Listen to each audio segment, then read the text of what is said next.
मत करना कोशिश है आंधियों हमें अपने संग उड़ाने की। मैंने उड़ान घमंड से नहीं, हौसलों से भरी है।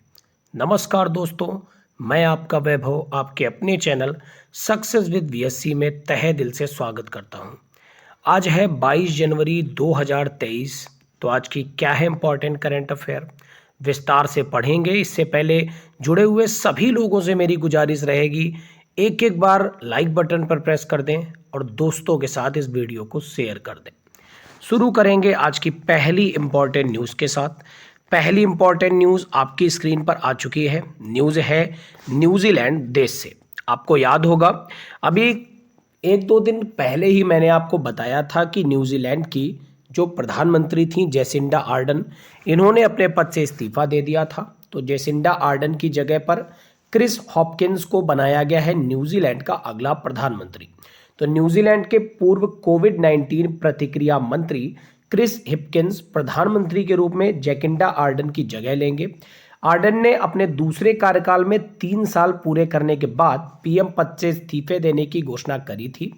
हिपकिंस देश के 41वें प्रधानमंत्री का पदभार संभालेंगे। शिक्षा विभाग संभालने के अलावा हिपकिंस पुलिस और सार्वजनिक सेवा मंत्री और सदन के नेता भी रह चुके हैं। उम्मीद करता हूं आज की पहली न्यूज़ आपने अच्छे से क्लियर कर ली होगी। आपको मैंने एक दो क्लास पहले ही बताया था कि जेसिंडा आर्डन, जो कि वहाँ की सबसे कम उम्र की महिला प्रधानमंत्री भी बनी थी, यही नहीं वो विश्व की पहली सबसे कम उम्र की महिला प्रधानमंत्री भी बनी थी जिनकी उम्र केवल 37 वर्ष थी। उनका कार्यकाल समाप्त होने को है, उससे पहले ही उन्होंने इस्तीफा दे दिया है। तो याद रखिएगा, अब नए पीएम बन गए हैं जिनका नाम है क्रिस हिपकिंस। तो ये दोनों नाम आपके कॉम्पिटिटिव एग्जाम के लिए बहुत ही ज़्यादा जरूरी हैं। पहला जेसिंडा आर्डन का, जो कि न्यूजीलैंड की पूर्व पीएम थी और विश्व की सबसे कम उम्र की पीएम भी थी, और वहीं पर अब न्यूजीलैंड के अगले पीएम बन गए हैं क्रिस हिपकिंस। आपको ये पॉइंट भी याद रखना है, न्यूजीलैंड ओशिनिया महाद्वीप का एक देश है जिसकी कैपिटल है वेलिंगटन। न्यूजीलैंड के ही प्लेयर हैं एजाज पटेल, जिनका कारनामा आपको पता होगा। 2021 के दिसंबर में इन्होंने रिकॉर्ड बनाया था, 10 विकेट लेकर क्रिकेट में इतिहास बनाया था, और सबसे इंपॉर्टेंट यह है क्योंकि वो भारतीय मूल के हैं। चलिए बढ़ते हैं आज की अगली इंपॉर्टेंट न्यूज़ की तरफ। अगली न्यूज़ है वेदांता के केयर्न ऑयल ऑफ गैस ने निक वॉकर को सीईओ नियुक्त किया है। तो वेदांता लिमिटेड की इकाई केयर्न ऑयल गैस ने 2023 में निक वॉकर को मुख्य कार्यकारी अधिकारी के रूप में नियुक्त किया है। निक वॉकर ने पहले लुंडिन एनर्जी, एक बड़ी यूरोपीय स्वतंत्र कंपनी में अध्यक्ष और सीईओ के रूप में कार्य किया हुआ है। उन्होंने टैलिस्मैन एनर्जी, अफ्रीका ऑयल के साथ भी काम किया हुआ है, और उन्हें तकनीकी, वाणिज्यिक और कार्यकारी नेतृत्व की भूमिकाओं में 30 वर्षों का अंतर्राष्ट्रीय अनुभव भी है। तो याद रखिएगा, वेदांता के केयर्न ऑयल एंड गैस ने निक वॉकर को सीईओ नियुक्त किया है। आपका जो भी एग्जाम होता है ना, उन सारे एग्जाम में अपॉइंटमेंट से रिलेटेड न्यूज़ जो भी होती है बहुत ही ज़्यादा मायने रखती है। तो आपको इस न्यूज़ को अच्छे से क्लियर करना है। अब बात यहाँ पर Cairn oil and gas company की आई है, तो आइए इसके बारे में कुछ बात कर लेते हैं कि आखिर ये क्या है। तो ध्यान से देखिए, Cairn oil and gas Vedanta limited की एक इकाई है। यह भारत में निजी क्षेत्र की सबसे बड़ी तेल और गैस अन्वेषण और उत्पादन कंपनी है। मुख्य रूप से भारत में राजस्थान, कैम्बे और बाड़मेर सांचौर बेसिन में संचालित होता है। कंपनी की प्रमुख खोज राजस्थान बेसिन में मंगला फील्ड थी, जिसे पिछले 2 दशकों में भारत में सबसे बड़ी ऑनशोर तेल खोज माना जाता है। तो याद रखिएगा केयर्न ऑयल एंड गैस के बारे में। ऐसे ही आपको पता होगा, भारत की कई सारी ऑयल क्षेत्र की कंपनियां हैं, जैसे बात करें तो आईओसीएल है, इसके अलावा और भी कई सारी कंपनियां हैं। तो आपको पता होना चाहिए हमारे देश में प्रेजेंट टाइम में महारत्न कंपनियां कितनी हैं। आप कमेंट कॉलम में आंसर करिएगा कि महारत्न कंपनियां भारत में कितनी हैं, और महारत्न कंपनियों को दर्जा मिलने से पहले उनको सालाना कितने करोड़ रुपए के टर्नओवर की जरूरत होती है। क्वेश्चंस का आंसर आप कमेंट कॉलम में करिएगा। बढ़ते हैं आज की अगली न्यूज़ की तरफ। अगर आपको न्यूज़ अच्छी लग रही है, मेरा पढ़ाया हुआ अच्छा लग रहा है, तो प्यारे प्यारे हार्ट्स देते जाइए कमेंट कॉलम में। मैं सबके कमेंट को देखता जा रहा हूँ। बढ़ते हैं अगली न्यूज़ की तरफ। अगली न्यूज है गणतंत्र दिवस समारोह से, जो कि बहुत ही ज्यादा इंपॉर्टेंट है आपके सारे एग्जाम्स के लिए। न्यूज क्या है? मिस्र के राष्ट्रपति अब्देल फतेह अल सीसी गणतंत्र दिवस समारोह में शामिल होंगे, ऐसी घोषणा कर दी गई है। तो मिस्र के राष्ट्रपति गणतंत्र दिवस के मुख्य अतिथि होंगे और मिस्र का एक सैन्य दल 26 जनवरी 2023 को समारोह में भाग लेगा। उनकी यात्रा के दौरान भारत और मिस्र के 75 वर्षों के राजनयिक संबंधों को चिन्हित करने वाला एक स्मारक डाक टिकट भी जारी किया जाएगा। और पहली बार ऐसा होगा जब मिस्र के राष्ट्रपति भारत के गणतंत्र दिवस के मुख्य अतिथि होंगे। आपको पता है 26 जनवरी को गणतंत्र दिवस हमारे देश में मनाया जाता है, तो उसी के मौके पर हर वर्ष एक अतिथि के रूप में किसी एक देश के राष्ट्रपति या प्रधानमंत्री को न्योता भेजा जाता है। इस बार मिस्र के राष्ट्रपति अब्देल फतेह अल सीसी गणतंत्र दिवस समारोह में अतिथि के रूप में शामिल होंगे। उम्मीद करता हूं न्यूज आपको क्लियर हो गई होगी। शामिल होने का कारण क्या है? तो मिस्र और भारत इस वर्ष 75वीं वर्षगांठ मना रहा है अपने संबंधों के बीच। यहां पर 26 जनवरी की बात आई है, जो रिपब्लिक डे के रूप में मनाते हैं। अभी हम लोगों ने जनवरी में कौन कौन से इंपॉर्टेंट डे डिस्कस किए हैं, तो आपको याद होगा 1 जनवरी को हमने डिफेंस रिसर्च डेवलपमेंट ऑर्गेनाइजेशन यानी डीआरडीओ का स्थापना दिवस मनाया था। 4 जनवरी को लुई ब्रेल डे मनाया था। उसके बाद हम लोगों ने 9 जनवरी को मनाया था प्रवासी भारतीय दिवस यानी एनआरआई डे मनाया था। 10 जनवरी को विश्व हिंदी दिवस मनाया था। 12 जनवरी को राष्ट्रीय युवा दिवस स्वामी विवेकानंद जी की 160वीं वर्षगांठ के अवसर पर मनाया था। इसके अलावा हम लोगों ने अगला जो मनाया था वो मनाया था स्टार्टअप डे। अब वो किस एक डेट को मनाया था ये आप कमेंट कॉलम में बताएंगे। इसके अलावा 23 जनवरी को पराक्रम दिवस मनाया जाएगा। पराक्रम दिवस जो कि महान क्रांतिकारी सुभाष चंद्र बोस की याद में मनाया जाता है। इसके अलावा एक डे और बीच में छूट गया, 15 जनवरी को इंडियन आर्मी डे भी मनाया जाता है।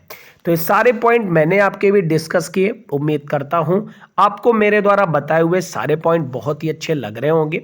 अगर आपको अच्छा लगता है तो कमेंट कॉलम में अपना फीडबैक जरूर दिया करें। मिस्र की बात करें तो काहिरा यहाँ की राजधानी है। मिस्र में ही ममी पाई जाती है। ठीक है, उम्मीद करता हूं आपको पॉइंट क्लियर हो गए होंगे। बढ़ते हैं मिस्र देश के बारे में कुछ और इंफॉर्मेशन प्राप्त करते हैं। तो जैसा कि मैंने आपको बताया यहाँ की राजधानी काहिरा है, उत्तरी अफ्रीका में स्थित है और इसकी सीमा भूमध्य सागर, सूडान, लीबिया और इजराइल से लगती है। अफ्रीकी और एशियाई महाद्वीप दोनों पर स्थित है ये। मिस्र के एशियाई भाग को सिनाई प्रायद्वीप कहा जाता है। बात करें दुनिया की सबसे लंबी नदी की, जिसका नाम है नील नदी, अफ्रीका की जो कि सबसे लंबी नदी है मिस्र से होकर ही गुजरती है। प्रसिद्ध संरचनाएं गीजा और स्फिंक्स का महान पिरामिड यहीं पर है। बहुदलीय प्रणाली वाला राष्ट्रपति गणतंत्र है।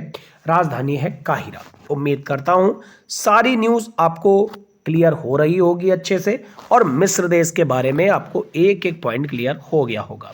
बढ़ते हैं अगली न्यूज की तरफ। अभी मैं आपसे डिस्कस ही कर रहा था इंपॉर्टेंट डेज के बारे में, तो एक और इंपॉर्टेंट डे 21 जनवरी को मनाते हैं मणिपुर, मेघालय और त्रिपुरा इन 3 राज्यों का स्थापना दिवस। 2023 उन 3 राज्यों के 51वां स्थापना दिवस है जिन्होंने 1971 के उत्तर पूर्वी क्षेत्र अधिनियम के तहत राज्य का दर्जा प्राप्त किया था। और इन राज्यों में आते हैं मणिपुर और त्रिपुरा की रियासतें जो अक्टूबर 1949 में भारत में समाहित हो गई। मेघालय आज़ादी के बाद असम का हिस्सा था। 1971 के उत्तर पूर्वी क्षेत्र अधिनियम के लागू होने के बाद 1972 में ये राज्य अस्तित्व में आए थे। उम्मीद करता हूं पॉइंट क्लियर हो गए होंगे। तो क्या आप जानते हैं मणिपुर, मेघालय और त्रिपुरा यहाँ की गवर्नर कौन है? अगर आप जानते हैं तो कमेंट कॉलम में आंसर करिएगा। इसके अलावा लाई हरोबा फेस्टिवल इनमें से किस एक राज्य में मनाया जाता है? मेघालय की बात आई है यहाँ पर तो आपको पता होना चाहिए वांगला फेस्टिवल मेघालय में मनाया जाता है। और मेघालय को जाना जाता है गारो, खासी और जयंतिया पहाड़ियों से बहुत ही ज़्यादा चर्चित है।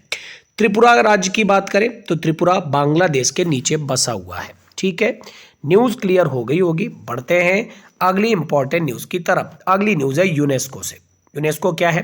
तो United Nations Educational Scientific Cultural Organization. UNESCO से क्या है न्यूज़? तो यूनेस्को अफगान लड़कियों को अंतर्राष्ट्रीय शिक्षा दिवस समर्पित करेगा। यूनेस्को ने 24 जनवरी 2024 को अंतर्राष्ट्रीय शिक्षा दिवस अफगान लड़कियों और महिलाओं को समर्पित करने का निर्णय लिया है। इसमें बताया गया है कि दुनिया के किसी भी देश को महिलाओं और लड़कियों को शिक्षा प्राप्त करने से रोकना नहीं चाहिए और यह एक सार्वभौमिक मानव अधिकार है जिसका सम्मान किया जाना चाहिए। यूनेस्को के अनुसार वर्तमान में तालिबान शासन के तहत लगभग 80% स्कूली उम्र की अफगान लड़कियां और युवा महिलाएं स्कूल से बाहर हैं। उम्मीद करता हूं पॉइंट क्लियर हो गया होगा कि यूनेस्को अफगान लड़कियों को अंतर्राष्ट्रीय शिक्षा दिवस यानी 24 जनवरी का दिन समर्पित करेगा। यूनेस्को के बारे में कुछ इंपॉर्टेंट पॉइंट जान लें तो संयुक्त राष्ट्र शैक्षिक, वैज्ञानिक और सांस्कृतिक संगठन यानी यूनेस्को संयुक्त राष्ट्र की एक विशेष एजेंसी है जिसका उद्देश्य शिक्षा, कला और संस्कृति के क्षेत्र में सहयोग के माध्यम से विश्व शांति और सुरक्षा को बढ़ावा देना है। बौद्धिक सहयोग पर राष्ट्र संघ की अंतर्राष्ट्रीय समिति के उत्तराधिकारी के रूप में 1945 में स्थापित हुआ था। इसमें 193 सदस्य राज्य हैं और मुख्यालय पेरिस में वर्ल्ड हेरिटेज सेंटर के अंदर पड़ता है। कमेंट कॉलम में आंसर करिए यूनेस्को के वर्तमान समय में अध्यक्ष कौन है। हम बढ़ते हैं अगली न्यूज़ की तरफ। अगली न्यूज़ है एक इम्पॉर्टेंट अवार्ड से। तो अवार्ड है बंगबंधु शेख मुजीब ढाका मैराथन 2023 का। क्या है अवार्ड, आइए इस पर नज़र डालते हैं। तो ढाका मैराथन 2023 बांग्लादेश की राजधानी ढाका में आयोजित की जा रही है जिसमें पुरुष वर्ग के मैराथन के चैंपियन बने हैं केन्याई धावक स्टेनली क्रिपोटिच और महिला स्प्रिंट श्रेणी में चैंपियन बनी है बसांके इमोशे बिल्लो जो कि इथियोपिया से है। दक्षिण एशियाई वर्ग में भारत के बंगारिया भरत सिंह ने जीत हासिल की है जबकि दक्षिण एशियाई महिला मैराथन धावक वर्ग में नेपाल की पुष्पा भंडारी जीती हैं। यहाँ पर सबसे इंपॉर्टेंट नाम रहेगा दक्षिण एशियाई वर्ग में जीतने वाले भारत के बंगारिया भरत सिंह का। तो याद रखिएगा बंगबंधु शेख मुजीब ढाका मैराथन 2023 जो कि बांग्लादेश के राजधानी ढाका में आयोजित करी गई है और बंगारिया भरत सिंह ने इसमें जीत हासिल करी है। न्यूज़ क्लियर है। बढ़ते हैं अगली पॉइंट की तरफ। अगली न्यूज़ है जियो भारत का सबसे मजबूत ब्रांड वैश्विक स्तर पर 9वें स्थान पर रहा है, ऐसा रिपोर्ट में बताया गया है। तो ब्रांड फाइनेंस द्वारा प्रकाशित एक रिपोर्ट के अनुसार मुकेश अंबानी की रिलायंस जियो भारत में सबसे मजबूत ब्रांड है और दुनिया के सबसे मजबूत ब्रांडों में 9वें स्थान पर रहा है। याद रखिएगा ग्लोबल 500 2023 शीर्षक वाली रिपोर्ट हर साल प्रकाशित होती है और दुनिया के सबसे मूल्यवान और मजबूत ब्रांडों को रैंक करती है। न्यूज़ क्लियर हो गई होगी। बढ़ते हैं आज की आखिरी न्यूज़ की तरफ। आखिरी न्यूज़ है जम्मू कश्मीर सरकार द्वारा पहले सरस मेले 2023 की मेजबानी की गई है। तो याद रखिएगा जम्मू कश्मीर सरकार 4 से 14 फरवरी 2023 तक अपने पहले सरस मेले 2023 की मेजबानी कर रही है। इस मेले का आयोजन जम्मू के बाग ए बिहू के रूप में मनाया जाता है। तो याद रखिएगा। तो ये थी आज की इंपॉर्टेंट न्यूज़। आपको क्लास कैसी लगी आप कमेंट कॉलम में फीडबैक जरूर दिया करें। और हाँ, इसी चैनल के माध्यम से सोमवार से शनिवार तक शाम के 6 बजे स्टैटिक जीके की क्लास करी जाती है, तो उसको जरूर देखा करें और रोज सुबह 6 बजे मेरे साथ डेली करंट अफेयर की क्लास में जरूर आया करें। अगर आपको क्लास पसंद आई है तो लाइक बटन पर प्रेस करना मत भूलिएगा और दोस्तों के साथ शेयर करना मत भूलिएगा। आपकी छुट्टी का दिन मंगलमय हो। Thank you everyone. God bless you all.